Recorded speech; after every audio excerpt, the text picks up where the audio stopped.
اللہ اللہ اللہ اللہ اللہ اللہ۔ میری کئی سالوں کی نمازیں اور روزے قضا ہیں تو ان کو ادا کرنے کا کیا طریقہ ہے؟ کئی سالوں کی نمازیں اور روزے ادا کر لیں، یہ طریقہ ہے،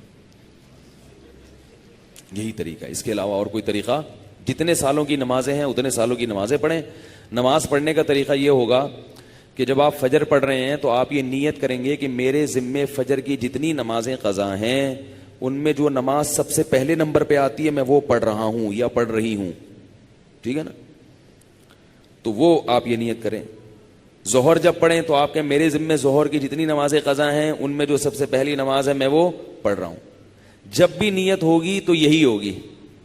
جب آپ دوبارہ فجر پڑھیں گے پھر آپ یہی نیت کریں گے میرے ذمے فجر کی جتنی نمازیں ہیں ان میں سب سے پہلی نماز، کیونکہ وہ جو آپ نے پڑھ لی ہے نا وہ تو ذمے میں رہی نہیں ہے، نہیں آ رہی نا، وہ تو ذمے میں رہی نہیں ہے، تو وہ خود بخود دوسری نماز پہلے نمبر پہ آ جائے گی ان نمازوں میں جو آپ کے ذمے میں ہیں، سمجھ رہے ہو؟ اسی طرح آپ ایک ڈائری میں نوٹ کر لیں کہ کتنے سال کی نمازیں، اندازہ ہی ہوگا، یقین تو نہیں ہو سکتا، کتنی سال کی فجر ہے۔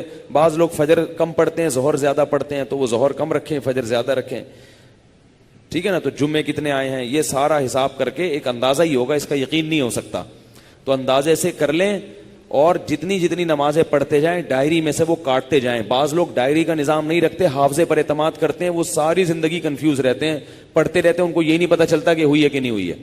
اس لیے حافظے پر اعتماد نہ کریں، ڈائری میں باقاعدہ نوٹ کریں اور جتنی نمازیں ہوتی جا رہی ہیں ان کو کاٹتے چلے جائیں، تو انشاءاللہ یہ نمازیں آپ کی امام مہدی کے آنے سے پہلے پہلے، جس اسپیڈ سے آپ پڑھ رہے ہیں اس میں تو یہی ہے کہ امام مہدی کے آنے سے پہلے پہلے یہ نمازیں آپ کی امید ہے کمپلیٹ ہو جائیں۔ تو بھائی 24 گھنٹے میں کم از کم ایک دن کی نماز لازمی پڑھو، ایک دن کی بھی نہیں پڑھ رہے تو پھر گناہ ہونے کا خطرہ ہے بہت سخت، اور ایک دن کی اگر پڑھ رہے ہو تو اگر موت آ گئی تو وصیت کر کے جاؤ، تو اللہ کی رحمت سے امید ہے اللہ تعالیٰ معاف کر دیں، کیونکہ انسان اس سے زیادہ کا مکلف نہیں ہے نا۔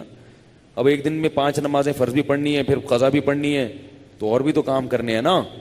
بعض لوگ تو ایسے ہوتے ہیں اولو العزم ہوتے ہیں کہ وہ ایک دن میں 5 دن کی نمازیں قضا پڑھ لیتے ہیں۔ ہمارے حضرت کے ایک مرید تھے، وہ تقریباً 50 سال کی عمر میں دین پر آئے، گورنمنٹ میں کسی ادارے میں آفیسر تھے۔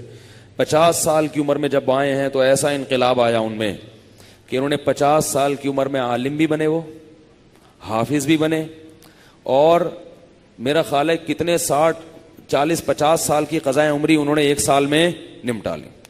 ہم جب بھی جاتے تھے ہر وقت نماز پڑھ رہے ہوتے تھے یا تلاوت کر رہے ہوتے تھے اور مدرسے میں پڑھ بھی رہے ہوتے تھے، ایسا ٹائم کو مینج کیا انہوں نے۔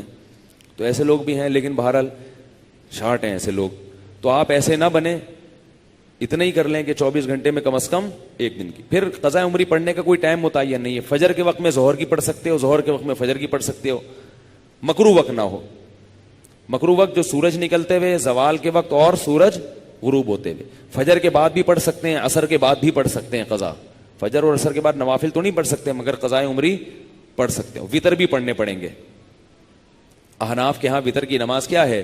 واجب ہے۔ اس پہ دلائل کیا ہیں یہ کیونکہ آج کل کلپ ایسے آ رہے ہیں کوئی واجب کچھ نہیں ہوتا اور یہ سنت موقدہ کچھ نہیں ہوتا، یہ بھی آ رہے ہیں کلپ مارکیٹ میں، تو وہ نہیں، فجر کی سنتیں نہیں پڑھیں، بس فرائض پڑھیں گے، فرائض پڑھیں اور وطر پڑھیں، ٹھیک ہے نا؟ اور فرائض میں یہ آسانی ہے کہ تیسری اور چوتھی رکعت میں اگر کچھ نہ بھی پڑھیں تو بھی بول لینا چلے گا۔ فرض کی تیسری رکعت میں 3 دفعہ سبحان ربی الاعلی کہنے کی بقدر کھڑے رہیں تو بھی نماز ہو جائے گی، ٹھیک ہے نا؟ تو فجر یعنی فرض کی تیسری اور چوتھی، وطر میں تیسری رکعت میں پڑھنا پڑے گا، فرض کی تیسری چوتھی رکعت میں چاہے آپ مختصر قرات کر لیں، تیسرا کلمہ پڑھ لیں تو یہ بھی ٹھیک ہے، بہتر ہے سورہ فاتحہ پڑھیں تو زیادہ بہتر ہے، تو یہ بھی، اور اس سے نماز آپ کی مختصر ہو جائے گی۔ سبحانک اللہم و بحمدک، نشہد ان لا الہ الا انت، نستغفرک و نتوب۔